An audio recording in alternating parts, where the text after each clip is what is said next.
네, 반갑습니다. 오늘 본문 5장 1절부터 21절까지의 내용을 보시면 바로와 모세의 첫 번째 대면에 대해서 기록하고 있는 말씀입니다. 그 대면의 결과가 어떻게 나타났는지에 대해서 기록하고 있는 거죠. 드디어 모세가 바로 앞으로 갔습니다. 5장 1절에 보시면 이렇게 말하죠. 그 후에 모세와 아론이 바로에게 가서 이르되 이스라엘의 하나님 여호와께서 이렇게 말씀하시기를 내 백성을 보내라. 그러면 그들이 광야에서 내 앞에 절기를 지킬 것이니라 하셨나이다. 지금 모세가 바로 앞에 가서 지금 이렇게 말하고 있는 거예요. 이스라엘의 여호와 하나님께서 내게 이렇게 말씀하셨다. 내 백성을 보내달라. 그러면 광야에 가서 하나님 앞에서 절기를 지킬 것이다. 잠깐만 좀 내보내달라. 예배를 드리고 제사를 드리고 올 수 있도록 그렇게 내보내달라라고 지금 바로 앞에 가서 모세가 청하고 있는 거죠. 물론 모세의 이 말은요, 하나님께서 전하라고 하신 말씀을 그대로 순종하면서 지금 전하고 있는 것이지만 모세는 출애굽이 매우 쉽고 신속하게 이루어질 수 있다라는 순진한 기대감을 지금 하고 있었던 것 같아요. 모세의 이와 같은 기대에 바로가 어떻게 말합니까? 2절 말씀 함께 읽습니다. 시작. 바로가 이르되 여호와가 누구이기에 내가 그의 목소리를 듣고 이스라엘을 보내겠느냐? 나는 여호와를 알지 못하니 이스라엘을 보내지 아니하리라. 여호와가 누구이기에 나는 여호와를 알지 못한다라고 지금 말하고 있는 거죠. 바로는요, 여호와 하나님을 알지 못할 뿐만이 아니라 여호와를 알려고 하지도 않는 사람입니다. 여러분, 이것이 세상 사람들의 특징이죠. 세상 사람들은요, 여호와를 모를 뿐 아니라 알려고 하지도 않아요. 알 필요도 없다고 생각합니다. 출애굽의 과정 속에서 하나님께서 이루고자 하시는 목적은요, 가장 중요한 목적은 이스라엘 백성들 뿐만이 아니라 바로 역시도, 애굽 사람들 역시도 여호와가 하나님이신 것을 알게 하기 위해서 이 출애굽의 과정을 하나님께서는 지금 준비시켜 주고 계시다라는 겁니다. 이런 내용이요, 출애굽기 곳곳에 나타나요. 단지 이스라엘 백성을 출애굽시키려는 것이 이스라엘 백성만을 위해서만이 아니라 바로가 하나님을 알기 위해서, 애굽 사람들이 하나님을 알기 위해서 이 출애굽의 모든 과정을 하나님께서 기획하고 준비하고 계시는데 애굽인들이, 바로가 하나님을 깨닫지 못했다라는 거죠. 출애굽기 7장 17절을 보시면, 출애굽기 7장 17절 한번 보시죠. 7장 17절을 보시면 이렇게 말합니다. 여호와가 이같이 이르노니 내가 이로 말미암아 나를 여호와인 줄 알리라. 볼지어다 내가 내 손의 지팡이로 나일강을 치면 그것이 피로 변하고 나를 여호와인 줄로 알라. 이렇게 말하고 있죠. 출애굽기 14장 18절을 보셔도 내가 바로와 그의 병거와 마병으로 말미암아 영광을 얻을 때에야 애굽 사람들이 나를 여호와인 줄 알리라 하시더니 라고 말씀하고 있습니다. 이와 같이 애굽 사람들과 바로가 여호와 하나님께서 어떤 분이신지, 하나님께서 누구신지를 아는 것이 출애굽의 중요한 목적임을, 또 하나의 중요한 목적임을 지금 하나님은 분명히 밝히고 계시다라는 겁니다. 여러분, 이렇게 하나님께서 권능의 손으로 애굽 사람을 치셨을 때 바로가요, 여호와 하나님을 인정할 때도 있었습니다. 하나님의 말씀대로 애굽의 병거와 마병들이 이렇게 패하게 됐을 때 그때는요, 바로도 여호와 하나님을 인정했어요. 출애굽기 9장 27절에 이렇게 말합니다. 바로가 사람을 보내어 모세와 아론을 불러 그들에게 이르되 이번은 내가 범죄하였노라. 여호와는 의로우시고 나와 나의 백성은 악하도다. 모세를 불러서요, 여호와는 의로우시고 나와 나의 백성은 악하다. 이번에는 내가 범죄하였다라고 지금 모세 앞에 고백하고 있다라는 거죠. 출애굽기 10장 16절을 보셔도요, 바로가 모세와 아론을 급히 불러 이르되 내가 너희의 하나님 여호와와 너희에게 죄를 지었으니 라고 표현하고 있습니다. 바로가요, 하나님 앞에 회개하고 하나님을 인정하는 장면도 출애굽기 속에는 분명히 등장하고 있다라는 거예요. 그러나 여러분, 사울이 다윗에 의해서 2번 살아났을 때 다윗에게 내가 잘못했다라고 인정하지만 다윗을 잡아서 죽이려는 행동을 사울이 멈추지 않았던 것처럼 부분적으로는 자신이 당하는 낭패와 여러 가지 실패들로 인해서 하나님을 인정하는 것 같았지만 사울은 하나님을 인정하지 않았다라는 겁니다. 여러분, 실제 신앙생활 하는 사람들이요, 바로처럼 그리고 사울처럼 많은 사람들이 질병이나 실패에 직면하게 되면 하나님을 인정하고 회개하는 것처럼 보이지만 사실상은요, 하나님을 인정하지 않는 모습을 보일 때가 굉장히 많아요. 겉으로는 하나님을 인정하는 것 같고 하나님 붙잡으려고 하는 것 같지만 속은 부패해 있고 썩어 있는 모습을 많이 볼 수 있다는 거죠. 여러분, 회개하는 것이 무엇 때문에 회개하는 것입니까? 궁극적으로 죄를 떠나기 위해서, 죄에서 돌이키기 위해서 회개하는 것인데, 회개를 하면 자신의 환경을 바꾸기 위해서 회개하는 사람이 많이 있어요. 뭔가 목적과 의도를 가지고 회개하는 사람이 있다는 거죠. 동전을 넣으면 자판기에서 음료수가 나오는 것처럼 회개를 하면 내 문제가 해결될 수 있다라고 기계적으로 생각하는 사람이 많이 있다는 거죠. 그런 신앙인들이 많이 있습니다. 여러분, 여기에서 바로가 하나님을 지금 인정하고 있는 것처럼 말하고 있지만 사실은 하나님을 인정하지 않고 하나님을 두려워하지도 않고 있는 모습을 우리가 보게 되는 겁니다. 바로의 말에 대해서 모세가 이렇게 말합니다. 3절입니다. 함께 읽습니다. 시작.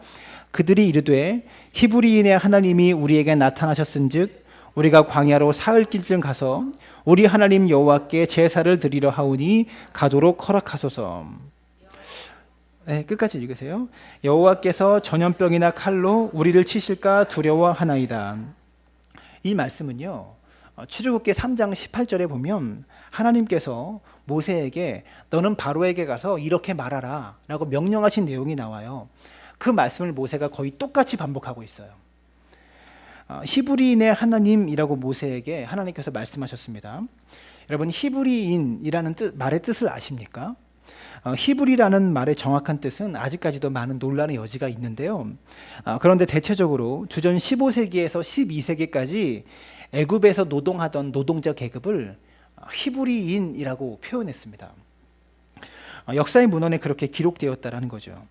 그렇다면 히브리인이라는 표현이요, 어떤 민족이나 인종이나 혈통을 가르치는 그런 차원이라기보다 억압당하고 착취당하는 그런 사회적 약자들의 계급, 그 계급을 가리키는 말이 히브리인이라는 말이었고, 이것이 나중에 아예 고착화되어서 이스라엘 사람들을 가리키는 언어로 아예 고착화되었다라는 것이죠. 하나님께서는요, 애굽의 절대 권력을 가지고 있는 바로와 모세에게 나는 히브리인의 하나님이다 라고 지금 말씀하고 있는 겁니다. 이 말의 뜻은 무엇입니까? 나는 억압당하는 자의 하나님이다. 나는 착취당하는 자의 하나님이다. 나는 약자의 하나님이다. 억압당하고 착취당하고 약한 자들을 해방하고 그들을 지키고 보호하는 하나님이다 라고 지금 모세에게 말씀하고 계시다라는 거죠. 사랑하는 여러분, 우리가 이 사회의 여러 가지 구조적인 악의 문제와 여러 가지 구조적인 모순 때문에 착취당하고 희생당하는 사람들에 대해서 교회가 어떻게 책임 있는 역할을 해야 될까, 이것에 대해서 우리가 심각하게 고민할 필요가 있다고 생각합니다. 5장 3절의 후반부를 보시면 이런 표현이 나와요. 여호와께서 전염병이나 칼로 우리를 치실까 두려워하나이다, 이렇게 표현하고 있습니다. 이 말씀은 여러분, 출애굽기 3장 18절 말씀을 한번 보세요. 3장 18절 말씀 찾아보세요. 3장 18절 말씀은 아까 설명드렸듯이 하나님께서 모세에게 나타나셔서 바로에게 가서 이렇게 전하라 라는 말씀을 주신 말입니다. 3장 18절 함께 읽습니다. 그들이 내 말을 들으리니 너는 그들의 장로들과 함께 애굽 왕에게 이르기를 히브리 사람의 하나님 여호와께서 우리에게 임하셨은즉 우리가 우리 하나님 여호와께 제사를 드리려 하오니 사흘길쯤 광야로 가도록 허락하소서 하라. 이렇게 말하라고 지금 하나님께서 모세에게 말씀을 주셨어요. 그런데 3장 18절에서 하나님께서 모세에게 주신 말씀 가운데는요, 이 3절에 나오는 후반부에 있는 말씀, 여호와께서 전염병이나 칼로 우리를 치실까 두려워하나이다, 이 말씀은 없어요. 이 말씀은 하나님께서 전하라고 말씀하시지 않았어요. 정황적으로 볼 때 이 말은요, 모세가 덧붙인 이야기입니다. 원래 하나님께서 주신 말씀이 아니고 모세가 덧붙여서 지금 바로 앞에서 지금 모세가 하고 있는 말이라는 거죠. 만약에 이것이 하나님께서 주신 말씀이 아니라 모세가 덧붙인 말이라면 모세가 이 말을 왜 덧붙였을까요? 하나님께서 주신 말씀만 딱 전하면 되는데 지금 모세는 덧붙여서 말하고 있어요. 왜 덧붙였을까요? 하나님께서 하신 말씀만 해가지고는 성공하기가 어렵다고 봤기 때문에 그렇습니다. 자기가 무엇인가를 덧붙여야 될 필요성을 모세가 느낀 것이죠. 이 말을 좀 첨가함으로, 모세가 더 첨가해서 말함으로 바로가 좀 더 민감하게 반응하기를 기대하면서 자기의 말을 하나님께서 전하라고 하신 말씀 가운데 끼워 넣어서 지금 모세는 말하고 있다는 것을 볼 수 있는 겁니다. 모세의 논리는 이것입니다. 당신이 우리 애굽 백성들을 보내지 않으면 사흘 동안 일을 못한 손실보다 더 큰 손실을 입게 됩니다. 전염병이나 칼로 하나님께서 애굽 민족을 치실까 두렵습니다. 지금 이런 논리로 지금 바로에게 말하고 있는 거죠. 그러니까 손익계산 잘하십시오. 우리를 지금 제사드리러 보내주는 게 훨씬 더 당신에게, 애굽 민족에게 큰 이득이 될 겁니다 라고 말하면서 간청하면서 지금 설득하고 있는 내용입니다. 이것은 여러분 매우 심각한 문제예요. 지금 모세는요, 출애굽을 하게 하시는 분이 하나님이시다라는 것을 모세는 아직 정확하게 깨닫고 있지 못한 것입니다. 출애굽을 가능케 하시는 분이 하나님이심을 모세는 깨닫고 있지 못하다라는 거죠. 사랑하는 여러분, 출애굽을 하시게 하시는 분은 하나님이십니다. 바로는요, 모세와 아론의 힘으로 움직일 수 있는 권력이 아니에요. 말을 덧붙이고 말을 빼는 것 가지고 바로가 움직일 수 있는 권력이 아니라는 거죠. 바로를 무너뜨릴 수 있는 분은요, 오직 하나님밖에 없음을 기억해야 되는 것이죠. 여러분, 여기에서 전염병이나 칼로 우리를 치실까 두려워하나이다 라고 말을 하는데 5장 21절의 내용을 보시면 5장 21절 이렇게 말합니다. 함께 읽습니다. 5장 21절 시작. 그들에게 이르되 너희가 우리를 바로의 눈과 그의 신하의 눈에 미운 것이 되게 하고 그들의 손에 칼을 주어 우리를 죽이게 하는도다. 여호와는 너희를 살피시고 판단하시기를 원하노라. 여기서 칼이라는 단어가요, 3절에도 나오고 21절에도 나옵니다. 하나는 여호와의 칼이고 또 하나는 바로의 칼이죠. 여러분, 어떤 칼이 이길 것이라고 생각하십니까? 여호와의 칼이 이길까요? 바로의 칼이 이길까요? 하나님의 칼과 바로의 칼. 여러분, 골리앗도요, 엄청난 칼을 가지고 있었습니다. 매우 큰 칼을 가지고 있었어요. 다윗도 사울이 주었던 골리앗을 물리치기 위해서 사울이 준 갑옷을 다윗이 입게 되지만 자기에게 맞지 않아서 그 갑옷을 내려놓고 전장에 나가게 됩니다. 여러분, 우리가 세상에서 골리앗의 칼을 두려워하는 경우가 있어요. 골리앗의 칼이 매우 두렵게 우리에게 느껴집니다. 그리고 그 두려움 때문에 기껏해야 우리가 한다는 게 사울의 갑옷 어떻게든 챙겨 입으려고 노력하는 것이 우리의 인생이고 우리의 삶이라는 거죠. 우리는요, 골리앗의 칼을 두려워해서도 안 되고요, 사울의 갑옷을 입어보려고 발버둥 쳐서도 안 되는 겁니다. 우리는 하나님의 말씀의 검을 가지고 싸우는 사람들입니다. 말씀의 능력 가지고 세상과 부딪히고 싸워서 이겨야 되는 그런 사람임을 기억하시길 부탁을 드려요. 사랑하는 여러분, 말씀에 순종하고 말씀 붙잡고 살아가면 미련한 것처럼 보여요. 어리석은 것처럼 보여요. 그러나 우리 인생의 궁극적인 승리는 하나님 말씀에 순종하고 그 말씀을 따라가는 데 있다는 사실을 여러분은 모두가 기억할 수 있게 되기를 부탁을 드립니다. 여러분, 우리는요, 하나님의 칼과 바로의 칼, 이 두 칼 중에 어떤 칼을 믿는 사람들입니까? 우리는 하나님을 섬기고 있습니까? 아니면 바로를 섬기고 있습니까? 이것을 깊이 묵상해 볼 수 있었으면 좋겠습니다. 그 뒤에 이어지는 5장 6절의 내용을 보시면요, 바로가 그날의 백성의 감독들과 기록원들에게 명령하여 이르되 라고 말합니다. 바로는요, 그날의 명령에서 일사불란하게 제국을 통치하는 사람이에요. 이 모세의 말을 듣고요, 그날에 바로 명령합니다. 눈에 보이는 권력자입니다. 눈에 보이는 힘입니다. 그러나 하나님은요, 눈에 보이지 않는 힘이에요. 바로는 눈에 보이는 권력이고 눈에 보이는 힘이라면 하나님은 눈에 보이지 않는 권력이고 눈에 보이지 않는 힘이라는 거죠. 바로는 매우 능수능란한 박해자입니다. 매우 능수능란한 정치꾼이라고 말할 수가 있죠. 피라미드 구조로 제국을 통치한다고 합니다. 애굽에는요, 애굽의 감독자들이 있어요. 이 이스라엘 히브리인들이 얼마나 일을 잘하나 감독하는 감독자들이 있고요, 그 감독자 밑에 이스라엘 민족의 패장이 있습니다. 쉽게 말하면 앞잡이라는 사람들이 있어요. 그래서 이 앞잡이들, 이 패장들이 이스라엘 민족 가운데 뽑아서 일을 지시하도록 시키는 사람들을 패장이라고 말하죠. 이스라엘 민족 중에서 누군가를 패장으로 세워서 그들에게 적절한 당근을 줍니다. 바로가 그렇게 통치를 하죠. 이스라엘 백성들보다는 조금 더 나은 지위와 나은 권세를 주면서 제국을 통치하죠. 억압받는 이스라엘 민족들 편에 서지 않고 오히려 억압하는 애굽 백성들 편에 서서 오히려 더 애굽 사람들보다 더 악하고 집요하게 자기 동족 히브리인들을 핍박하는 사람이 이스라엘의 패장들입니다. 그러면 그렇게 많은 권한과 그런 사람들을 이끌 수 있는 힘을 이 이스라엘 민족 가운데 패장이 갖게 되어지면 패장으로 뽑힌 이스라엘 사람은요, 자기가 이스라엘 민족임을, 자기도 히브리 사람임을 순간적으로 잊어버리게 됩니다. 그러면서 자기가 가지고 있는 이 특권을 가지고 놀기 시작하고 거기에 만족하게 되고 그것을 성공이라고 여기기 시작한다는 거죠.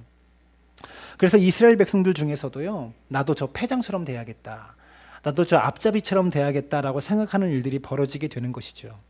그리고 억압하는 일에 아주 적극적으로 협력하는 협력자가 되어집니다. 여러분, 이것이 우리나라도 그 일제시대 때 일본 앞잡이들의 모습이 바로 이런 모습이죠. 근데 여러분, 이것이요, 모든 억압하는 사람들이 이용하는 방식입니다. 억압하는 사람들이 노동력을 착취하기 위해서 이용하는 방식이 바로 이런 방식이다라는 거죠. 마틴 루터 킹 목사님께서 노예제도 폐지 운동에 앞장서셨을 때 그의 설교에 바로의 이 정책에 대해서 언급하신 부분이 있어요. 이렇게 말합니다. 바로들은 노예들을 속박할 수 있는 매우 효율적인 전략을 가지고 있습니다. 그것은 그들을 서로 싸우게 하는 겁니다. 분열을 통한 정복을 목표로 하는 전략은 압제를 가능케 하는 가장 유용한 무기들 가운데 하나입니다. 그러나 노예들이 단합하게 되면 역사라는 홍해 바다들이 열리며 노예 제도라는 이 세상의 애굽이 무너져 내리게 되는 것입니다.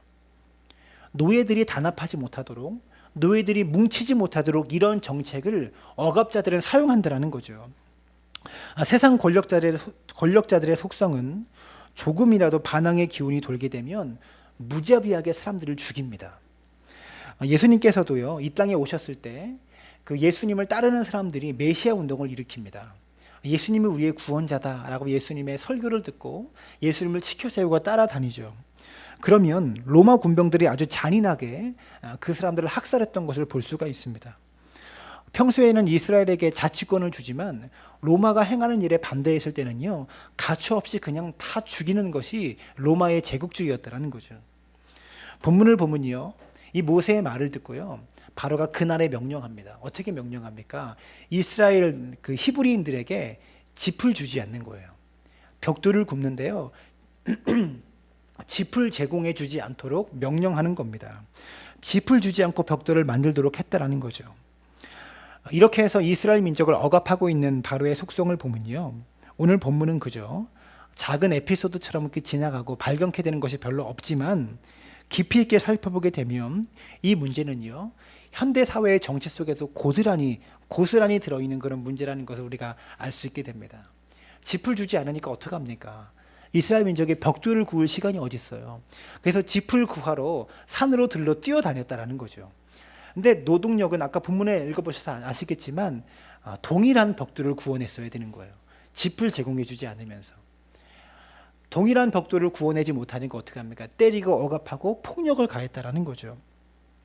8절의 내용을 보시면 또 그들이 전에 만든 벽돌 수요대로 그들에게 만들게 하고 감하지 말라. 그들이 게으름으로 소리질러 이르기를 우리가 가서 우리 하나님께 제사를 드리자 하나니, 이렇게 말하고 있습니다.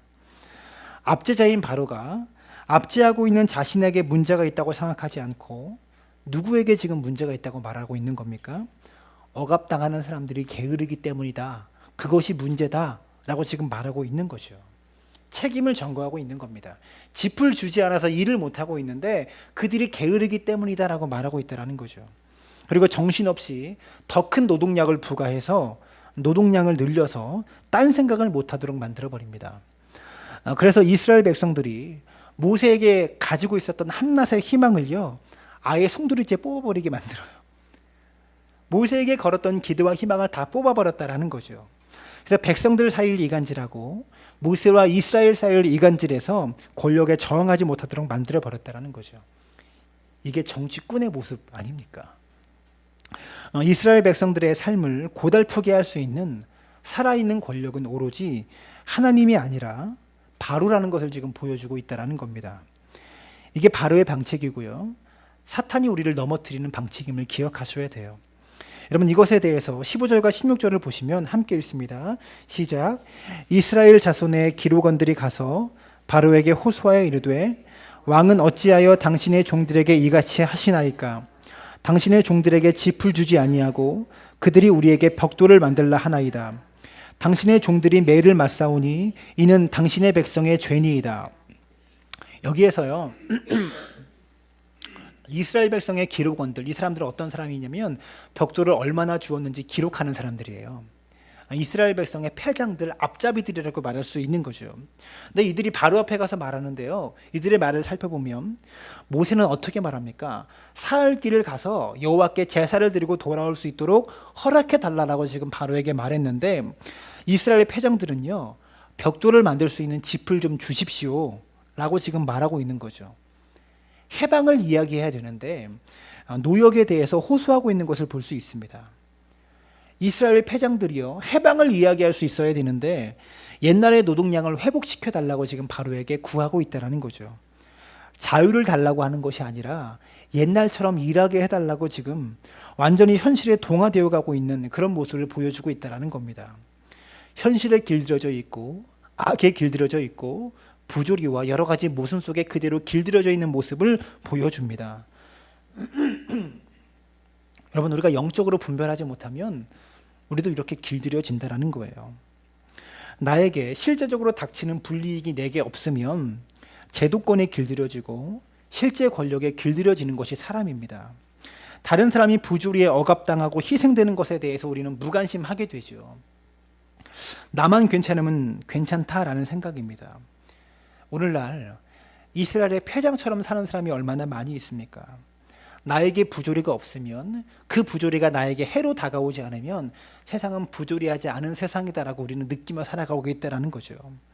여러분, 그래서 이스라엘 패장들이요, 이제는 아까는 바로를 만나서 이야기했지만 이제는 모세와 아론을 만나서 이야기합니다. 21절입니다.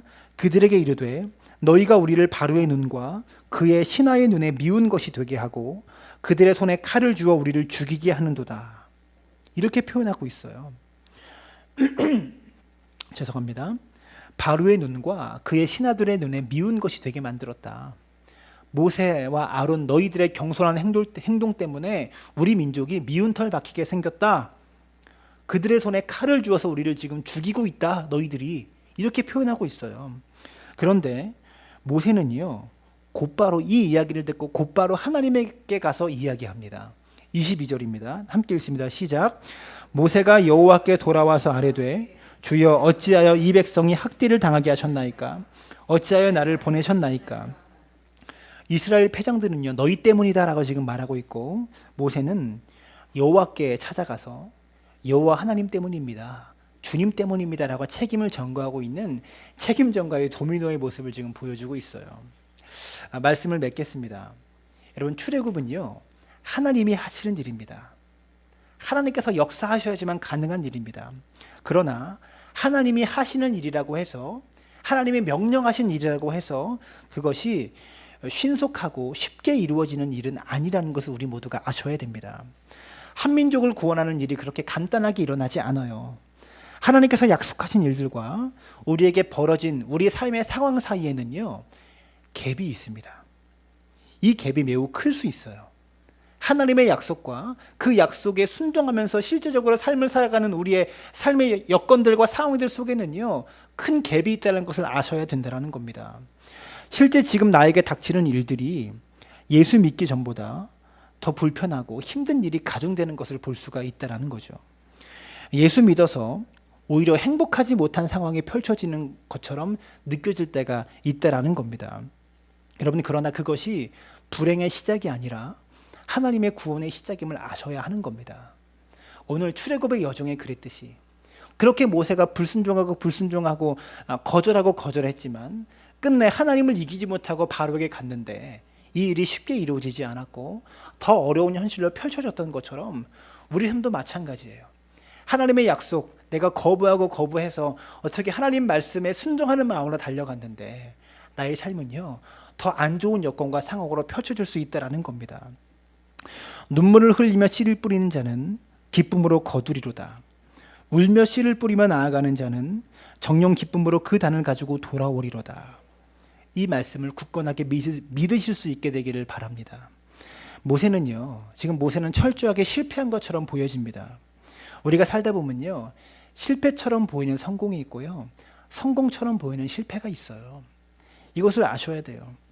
모세가 바로에게 나아가서 하나님의 명령에 순종했을 때 모세는 실패한 것처럼 보입니다. 성공하지 못한 것처럼 보이지만 이것은요, 실패처럼 보이는 성공이고 하나님의 구원의 시작이고 출애굽의 시작이 되었다라는 거죠. 사랑하는 여러분, 영적인 분별력을 가지고 여러분 앞에 닥쳐 있는 상황과 여건들을 여러분 돌파할 수 있게 되기를 바랍니다. 바르게 분별하실 수 있게 되기를 주님의 이름으로 부탁을 드립니다. 하나님의 약속이라고 믿고 나아갔는데 삶이 더 어려워질 수 있어요.